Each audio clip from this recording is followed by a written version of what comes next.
So welcome to the 25th Ohio Pawpaw Festival. How many of you have been here for all 25? Nah, no one. I've been here for about 15 or so. How many is your first Ohio Pawpaw Festival? Look at all those hands. That's awesome. Yes. Who came the farthest? We come from Athens, Ohio. Tennessee. Who's got Tennessee beat? Washington, D.C. I've heard of that. I grew up in Bowie, Maryland. What do you got? Texas. What city? Houston. I've heard of that. What do you got? Massachusetts. I got my PhD in Amherst. All right. Okay. That's why I'm here right now, I think. Anyway, so I'm Rob Brandon. I'm a food scientist at Ohio University, which is 8 miles that way, I think. I'm also a pawpaw scientist. But what I deal with the fruit, not with the growing and all that stuff. So we have 4 presentations today on how to grow the fruit. So the first one, Ted is just going to do a general how to grow pawpaws. At 11:15 we have how to grow from root suckers. Then in the middle of the day at 1:15 we have Justin Husher, who's going to talk about city pawpaws. So if you got a quarter acre, not land, okay. And then at 4:15 in the afternoon, Valerie's going to come back and wrap it all up in a bow and talk about everything, all things pawpaw. So we have 4 pawpaw presentations. And in between, we have the best pawpaw contest at noon. And then we have a cooking demonstration at 2:15. So the first 50 people will get a magic plate and you'll get samples. And at 3:30, we have the Brewers Roundtable. We have 9 beers. So for $30, you get a tasting glass. You get to taste all 9 beers and hear the brewers talk about their stuff.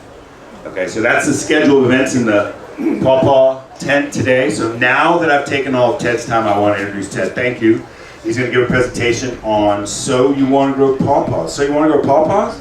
Well, that's what I was told.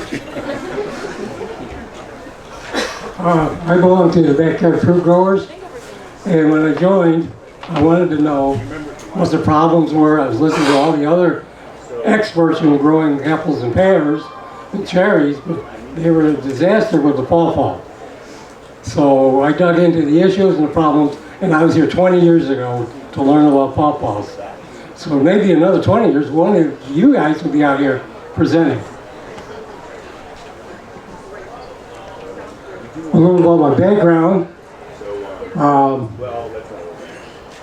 Started out as a hobby, and now I've got 75 trees, 25 different cultivars, and a whole bunch of patches that I don't know what to do with. This is my largest one, the Green River Bill. It's 23 years old, 20 feet in height, and it's next to a pond. North American pawpaw is a tropical fruit, and this is the rest of its family, only in South America. To start out with, I collect the seeds, and I collect the larger seeds because the seed itself has the energy for growing. So the small seeds are going to give you a smaller tree the first few years. So to start with, I start out with the large seeds, stratify them, 90 days. Keep them in the refrigerator, crisper. They have to keep moist. You don't want them to dry out, otherwise they'll die. So the seeds that you save in September, you can start them in January. Seeds that you save in October, you can actually start them, and because of this, you can get 2 years worth of growth the first year. Now, the big question is, what's inside the seed? There's multiple layers. Now, the pawpaw seed is not developed. So when you take it out of the refrigerator, for 4 weeks, nothing is happening. And you wonder what's going on. Well, the cotyledon, that's when it develops and grows inside the seed. So at about 4 weeks, at room temperature, the taproot will emerge. By then the cotyledon has developed inside the seed, and the end starts to open up and the taproot starts to come out. Once it opens up, it takes about a week to get about a 3/4 inch root. And that's when you plant it. When I first started out, I had my seeds in pots. Some of them germinated, some of them didn't. So there's a lot of work. So then I said, okay, I'll put 4 seeds in each pot. Well, then I had pots with no trees and some pots with forest trees.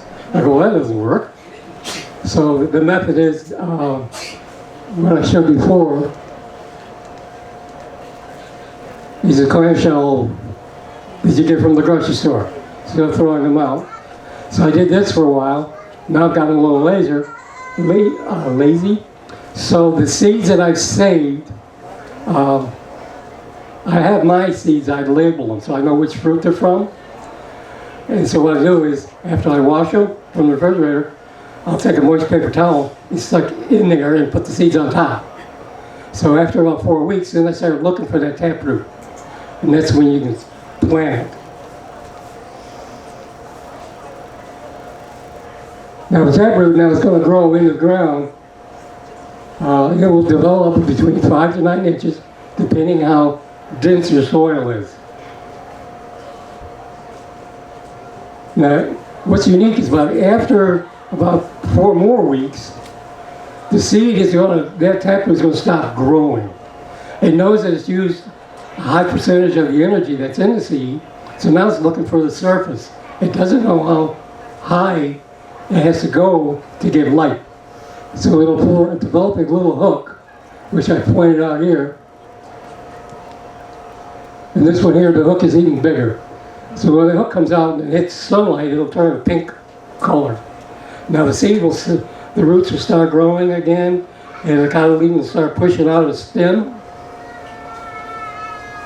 And in this case here, if you look at the cotyledon, in the middle you can see that there's something forming there, and that's your first leaves, your true leaves. Now if I open up this seed to see what the cotyledon looks like. It's actually a light green in color, but once it's exposed to light, it'll turn to green, like a leaf. Now this one here shows the seed is now out of energy, so the cotyledon breaks free from the stem, and the seed is starting to drop off. Now if the seed is deep in the soil, the seed will stay behind. But sometimes the seed, when it loses that energy, it becomes very light. So the first pot shows the first true leaves on it, but the one behind it, the seed is sticking straight up. And this is what happens, is the seed's so light, the stem gets stuck inside. Now that'll die, but the lower part of the stem, part of the root system, will develop little nodes, and the tree will reform and grow. Usually like 3 or 4 growths, and you just kind of remove all except for one. So after 12 weeks, the tree is pretty happy. It's lost everything. Has 3 new leaves on it, so it's making food. The root is growing.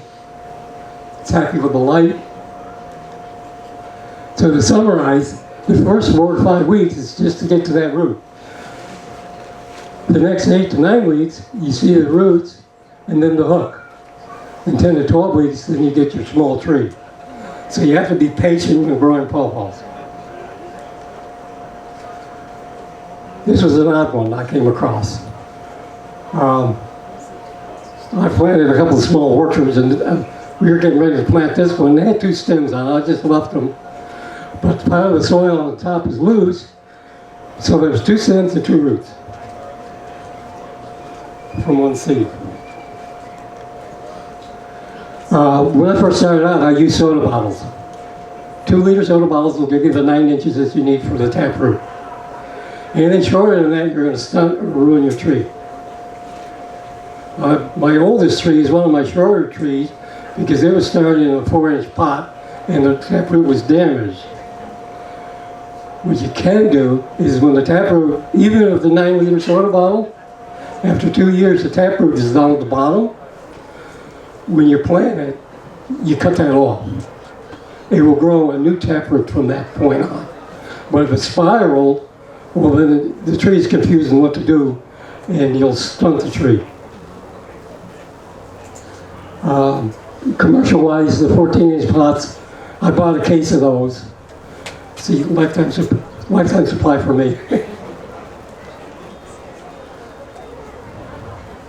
Now, if you start them in January, you can actually get them to grow 24 inches. You get 2 feet the first year. The ones in the wild will only be maybe 6 inches tall at the most, with about 3 or 4 leaves. So in the nature, 6 inches versus 24, it is a huge difference. So if you're buying pawpaw trees, make sure they're in a tall pot. This one family had saved a bunch of my seeds and they used milk cartons instead, so it works, but you need to plant in the fall, because the milk cartons aren't going to hold up any longer than that. If you start too many and you don't get them planted, what are you going to do with them? You have to get them in the ground, store them in the garage or in the basement. They need that cold storage. They need to sleep. If the root system freezes, which I've lost, one year I had 120 Shenandoah seedlings. They were 18 to 24 inches tall, left them on the back porch. I didn't get a chance to get them buried. I lost all of them. So you gotta protect the root system, otherwise they don't survive. And you can't just leave it on top of the ground. If that freezes, it's done. Very young seedlings need protection. In my yard, in the wintertime, I have 24 deer in the winter. In the summer, twins are having twins, so I've got a lot of babies. And the babies are dumb. They don't know not to eat the leaf. The older deer will leave the pawpaws alone. But if you got a seedling this size and a baby deer coming around, they'll eat the whole thing. They don't know not to eat it. It'll give them an upset stomach. Bad taste.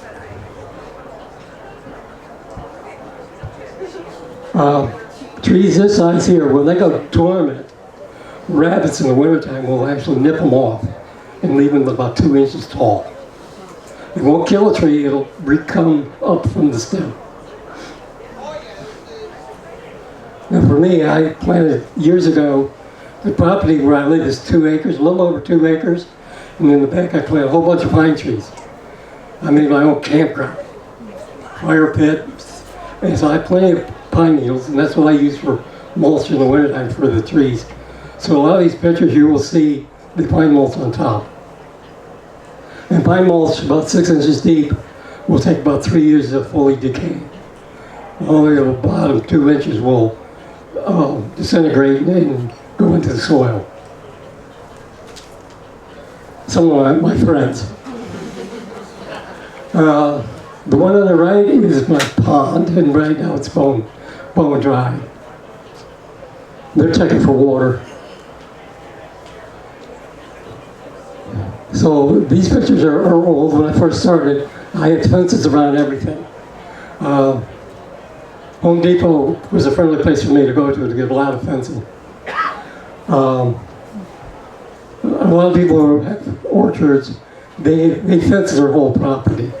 I didn't want to do that. I have a shallow area where I have 20 acres in the spring where the water flows. I have clay soil.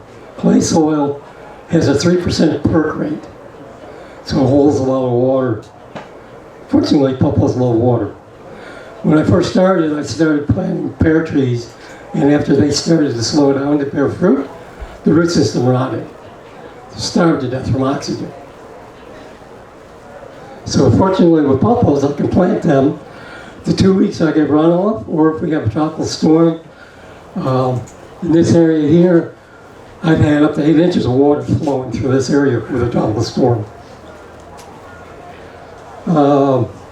When I first moved in, there was a shallow area, and then I just collected the water, and I'm just digging it out with a shovel. My neighbor laughed at me. He came over with his backhoe, and we dug a hole in the ground.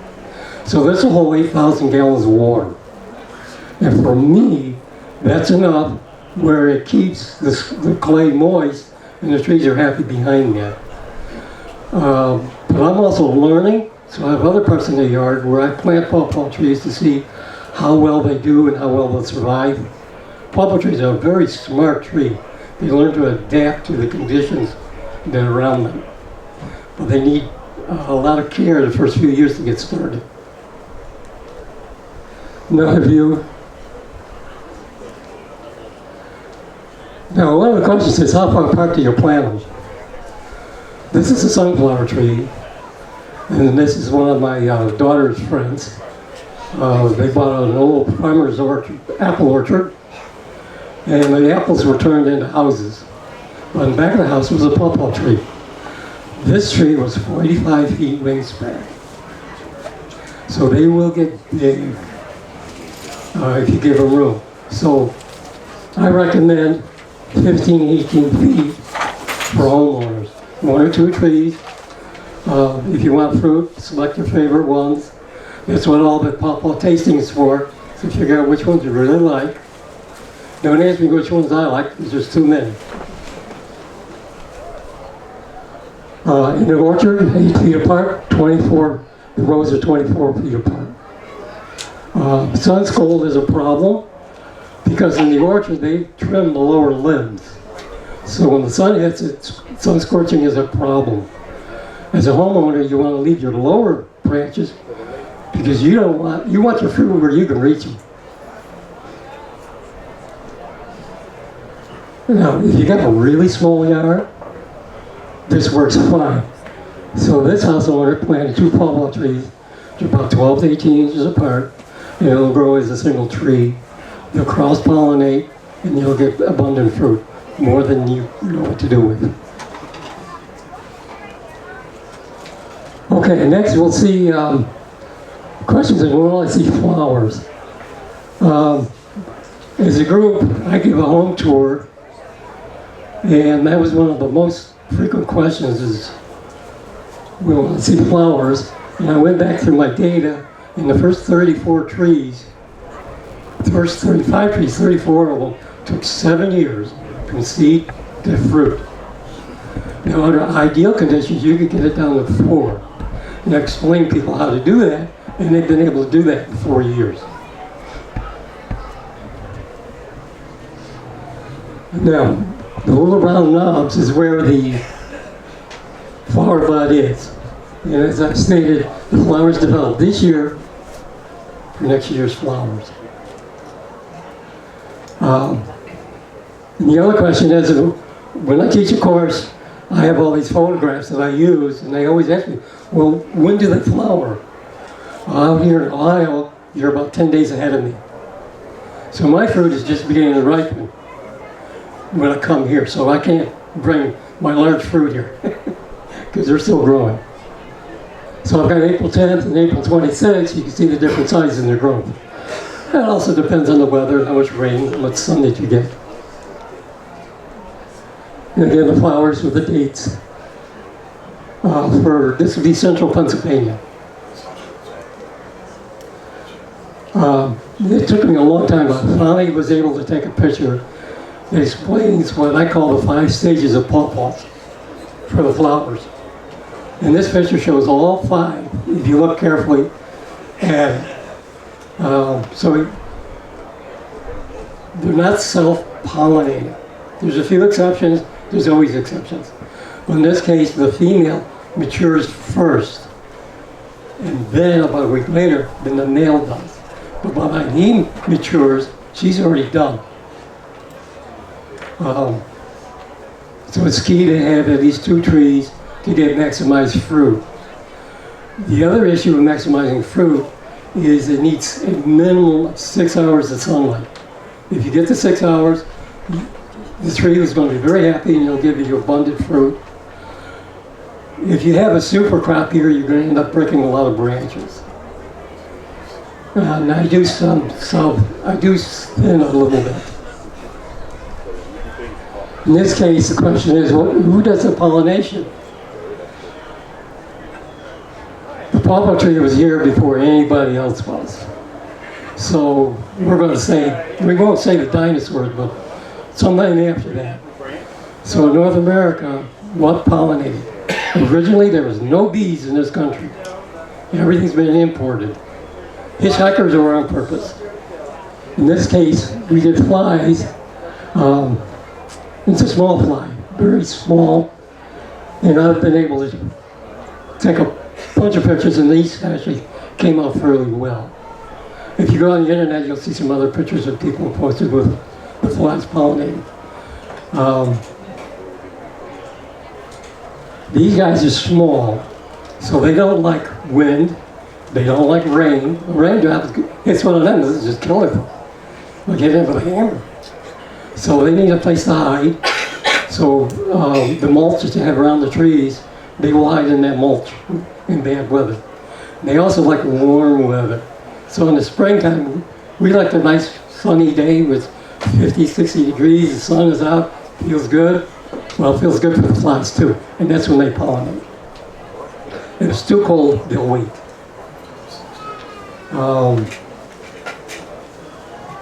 Springtime, we always have a problem. This year, it was a major problem across the whole United States. So here's a photograph showing damage from the frost, where the two top ones actually shows the damage from the frost.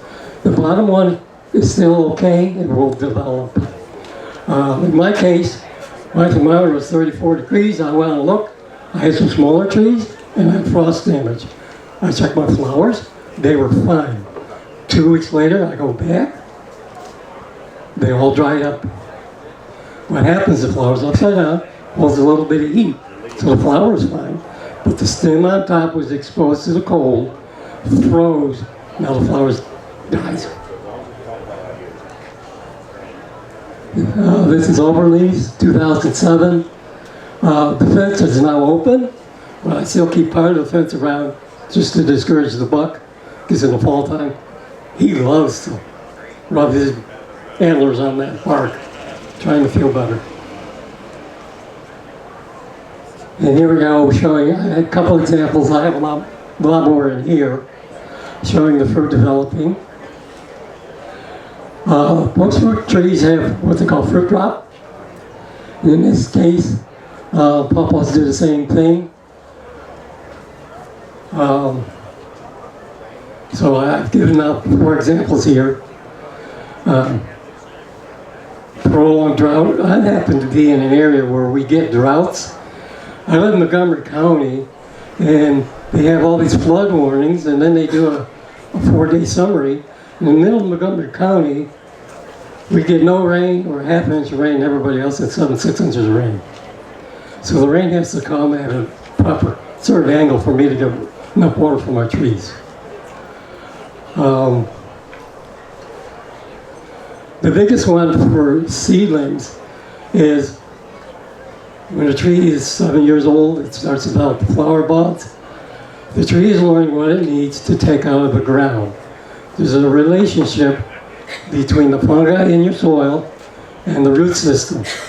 Pawpaw trees do not have root hairs. So it's a relationship for this fungi to break down the soil for the minerals that the tree needs. Pawpaw is a super fruit. And it produces a lot of toxins to keep all the bugs away. So I like it because I don't have to worry about bugs. There's a few exceptions, but what happens is the tree will develop different chemicals to fight whatever insect is bothering it. Now in mature fruit, the dates,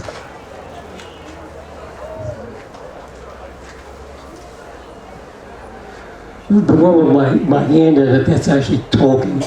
And that was a nice one that year. Fruit cracking is a problem, especially for me out with a clay soil. If I get a long drought, when the tree realizes there's a water, it's like a straw. It sucks off as much water as it can, but the fruit will crack. It can't absorbing more water than the skin can expand and grow. And once it splits open, the fruit flies smell that and I go, oh, this is great. The fruit is gone. So there's some cultivars that are really bad. And what I used to do is take those cracked fruit off. Then I realized that they're still absorbing moisture. So now I'm just leaving them on. So I'm not taking them off. I let it fall off naturally. But what it's doing is protecting the other pawpaws that are on the tree. Well, my worst tree loses half its fruit to cracking. So that one I don't recommend. And we're not the only ones that like to eat pawpaws. So possums love to eat them, and raccoons. Now, in the back of the truck, I've got 2 raccoons. That was the day I gave a tour. I set the traps up the night before. I didn't expect to get any, because usually it's like 3 or 4 days. I go, well, I'll give the tour. Ooh, there's one there, and another part of the tour. So I got 2 that day. So they're going for a ride down the road. 2 streams over, because they can smell fruit a mile away. You get a nice gentle breeze, they smell that and they come running. There's a couple of my larger ones. I've gotten 2 others that were well over 600 grams. And here I'm collecting fruit, getting ready for my home Pawpaw tour. I used to get 2 tours, one wild along Susquehanna River, and then that's 2-hour drive, and then the one in my backyard. The cutaway view, the one on the left is Overleys. So you get a nice color. Now the color of the flesh can be white to a dark orange. So there's different esters in that fruit, and it gives you different flavors. So when you're sampling, whatever your taste bud is, you're going to learn which ones you like, but also note the color of the fruit. As an ornamental tree, if you have a nice front yard that's fairly flat, you could plant a couple of these in the front yard. It's a nice looking tree, and most of them give you a nice yellow fall color. I have pawpaw trees that are early, middle, and late. So there's 8 weeks I have pawpaws. The ones that are early and middle give me nice yellow leaves. The later one, the leaves are still dark green. When the frost hits them, they just drop. They won't change color. So this is a side view of them from my neighbor's yard, looking into my side view of my yard. And this is 3 years difference between these trees, and you see how much they've grown.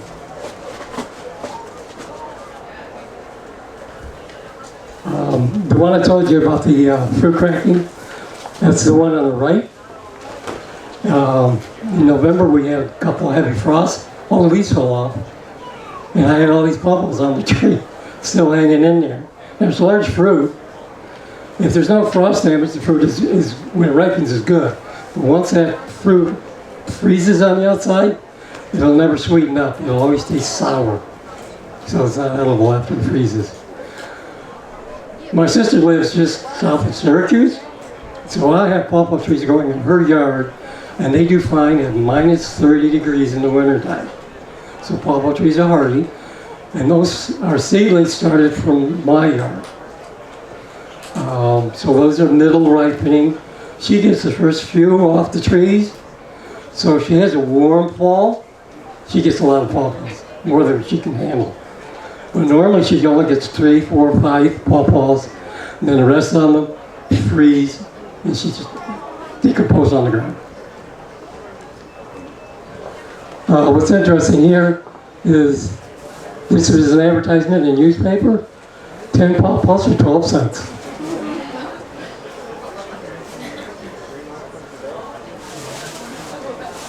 I'm walking, I like to open the front door and let the sun in. And I'm walking by and hear this scratching sound. And I look, and unfortunately I had the camera with me, which is just accidental. And here's this little raccoon scratching at the door.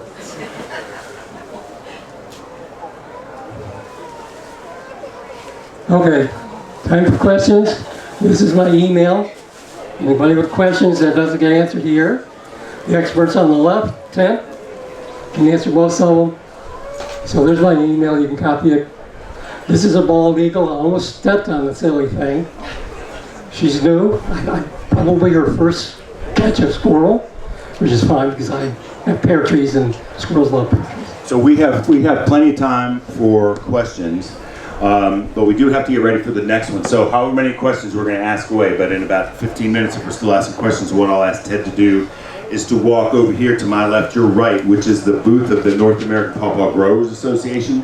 And inside that booth is more concentrated knowledge about pawpaw than anywhere on the planet on September 16, 2023, period.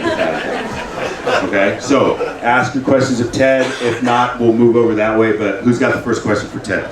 And Ted, make sure you repeat the questions because people have a hard time hearing them, okay? Okay.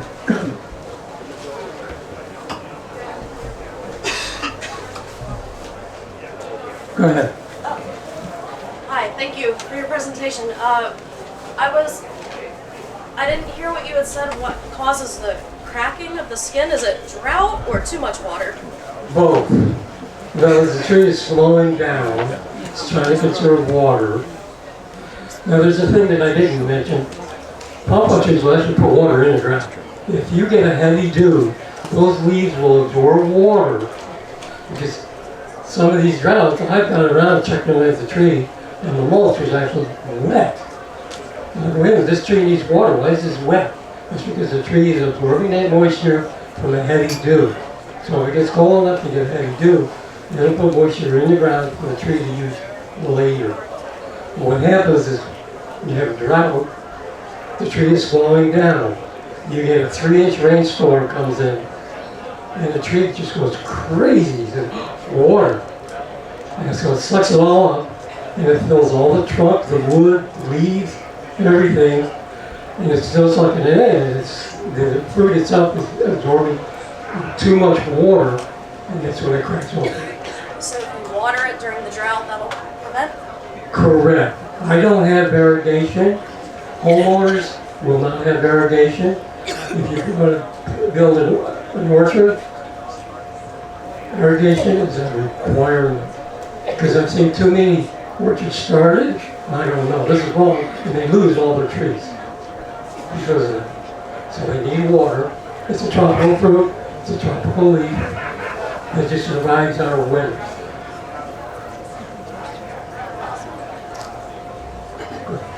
I've seen a lot of places that say it's best to plant in the spring, but you know, we're selling trees here for assumed planting in the fall. Can you purchase a tree now and plant it in the spring, or would it need planted immediately? And do you think there's a better time to plant? Right now, if you buy a tree that's got leaves on it, that means it's still growing. Okay. So you can plant it now, just make sure you give it plenty of water. What happens is if you can get a tree and all the leaves fall up, the tree's not dormant. And if you try planting it, root damage occurs, fungus can get in here. There's good fungus and bad fungus. The bad fungus can get in there and cause root rot, and the tree will die. I've done bare root planting in the spring, and if the root system is small roots, they do fine. But if you got bigger roots, after a few years, the bad fungus will get in there and kill the trunk of your tree, and your tree will die. So, if it's growing, if you buy a tree in a pot, general rule of thumb is you can plant it anytime. Just give it plenty of water. The other thing is if you buy a pawpaw tree that's been growing in shade, cells growing in shade will be this lateral flat, and when the sun hits it, it overheats and you'll burn the leaf. If a tree is growing outside, the cell growth is standing up, the sun penetrates the top, and the little motor just running around inside creating food, cools it, and it doesn't overheat. It won't burn. So the problem is that commercially we buy trees that have been grown in greenhouses, and then we plant outside with a strong sun. The tree goes into shock. So they need some protection if that's the case. If you plant, right now the sun is further away, so you can plant right now and not worry about it.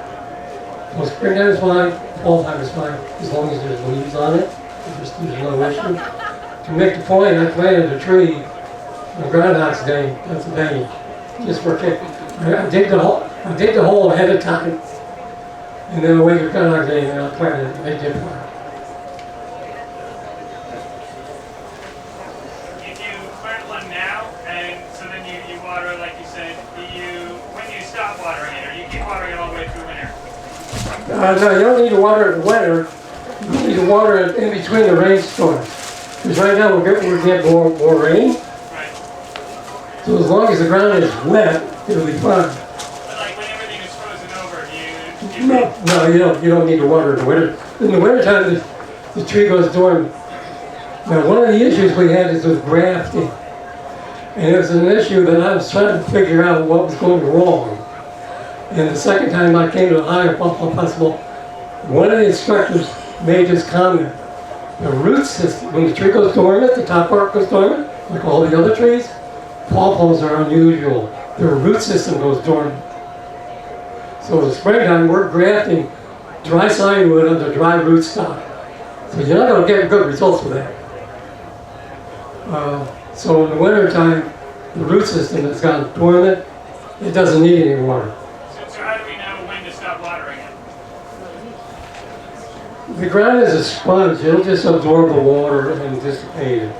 You're not like making a swamp for the tree. You're just giving a little bit of water to. Well, no, sorry. I mean, like, how do we know that we're in the part of the season that we should stop watering it? Is when the leaves fall off? Is it when the first frost hits, or what?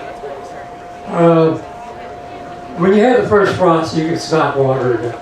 Because the tree's trying to get rid of excess water. And that's one of the reasons why we see this leaves changing color. What's happening is the chloroform is breaking down, and the tree doesn't want any more water. It's not making any more energy for the root system or for the tree to grow. So we see the colors, and what's happening is the water is evaporating out of the wood. It's trying to get rid of extra moisture. The tree knows what it needs to get rid of to survive the minus 30-degree temperatures or the 0-degree temperature. It needs to get rid of excess water. So once the leaves fall off, don't worry. Okay, about 10 years ago, I planted 2 pawpaw trees. You know, I got a ton of suckers around, and I never get any fruit. Can you repeat the question? Okay, he planted 2 pawpaw trees and he's getting a ton of root suckers from them. What is happening, the root suckers are taking all the energy away from the tree. So, cut all them off. So when you plant a pawpaw tree in your yard, you have to mow that area and keep them cut. Now, if you want to form a patch, well then you don't care. Those root suckers, when they get a certain height, they will start producing fruit. I'm assuming that you've got 2 trees. They're going to cross-pollinate, because you need flowers for both groups. But right now, the extra energy that the tree needs to make flowers, fruit, is being taken up by all these root suckers. So they need to be mowed or taken care of.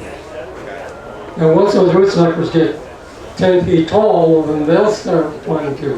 Well, they're getting close to 10 feet tall. Everything I got is 10 feet tall. Eventually they will start forming buds too. But the one in the center, not going to do very well. In fact, I'm losing one of mine already. Because I grew suckers because it was one of my prize hybrids.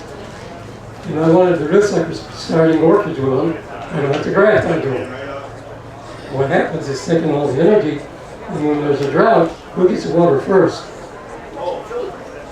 So, Can I dig those suckers up and replant them? yes. But those that are away from the tree. Okay. The furthest ones away.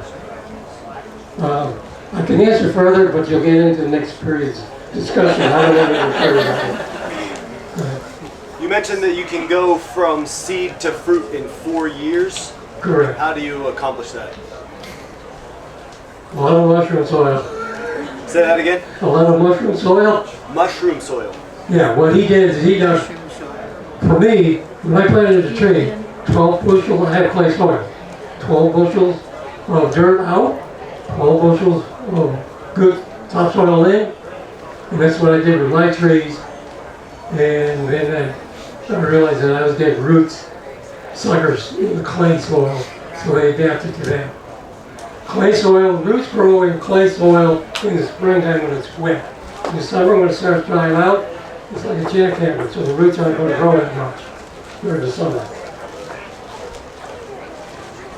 So a lot of mushroom soil, he mounded it up, gave plenty of water, and he also fertilized.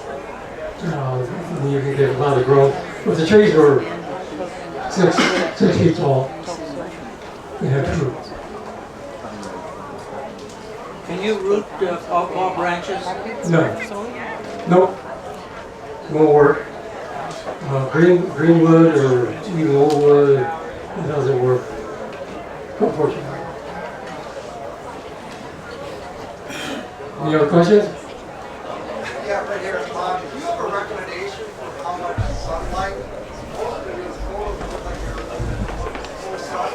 My trees were planted in full sun, that's correct. But we've learned as apple and pear growers that 6 hours of direct sun is sufficient for the tree to produce a maximum amount of fruit on it. Now you have to remember, a pawpaw tree, they have hundreds and hundreds of flowers, but only about 15%, approximately 15% of those flowers will give you fruit. Go ahead. How long can you save seeds? Now that's an interesting question. I put them in the refrigerator and I forgot about them. They're good for 2.5 years. The germination rate is pretty consistent the first and second year. The third year they start to drop off and we'll get down to about 15%. The other misconception is you can't freeze the seeds.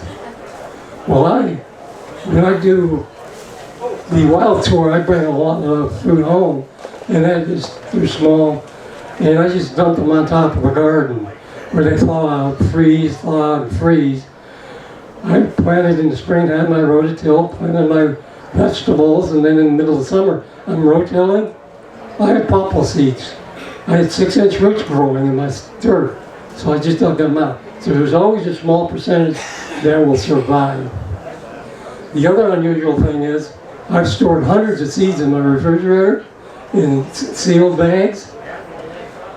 One spring, when I got the seeds out, I had a pawpaw seed that had a 4-inch root growing in it. So even at 35 degrees, somebody's going to try to do something with this shit. Go ahead.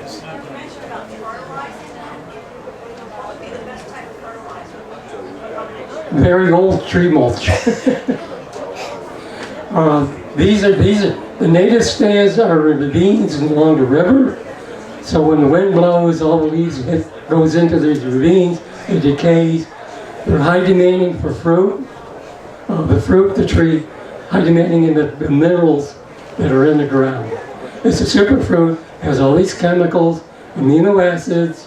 There's over 10 amino acids in the fruit, so it's a health food. And it needs the chemicals out of the ground. The example I showed you with the sunflower tree with a wingspan of 45 feet, they put all the rubbish into the woods, and their tree was not producing any fruit. I told them they had to leave all the leaves around the tree, all their compost.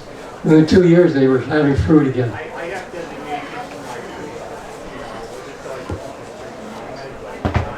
We winding down. We got time for a question or two. Yeah, we got two small that we planted about 2 years ago. They're about this big. I was wondering, they're getting big leaves on it, but the leaves are hanging almost straight down. Is that normal for a young tree, or should they be more like this or more up? Yeah, it depends on the cultivar. Okay. Rapid Hank is way up, and then you have others that hang all the way down. You guys hear the It depends question on in the the back? cultivar. Do you guys hear the question in the back? So it's about how the leaves hang. So his leaves were hanging straight down. The other thing is, if it gets dry, the leaves will start to droop. You give it water, the leaves won't come back up and stay. Okay. They'll stay down. I did drip watering on the dry spell. They came up a little bit, but I wasn't sure if I was overwatering them, if they stayed low or not. If you have drainage, you can't overwater them. All right, gang. Thank you. Great turnout for our first presentation. We'll be back in 10 minutes for a presentation on grassroots pawpaws. Please visit the North American Pawpaw Growers Association. Word on the street is they are the only ones selling pawpaw at the festival right now because of the fact that there's no pawpaw around. So we'll see you in a few minutes.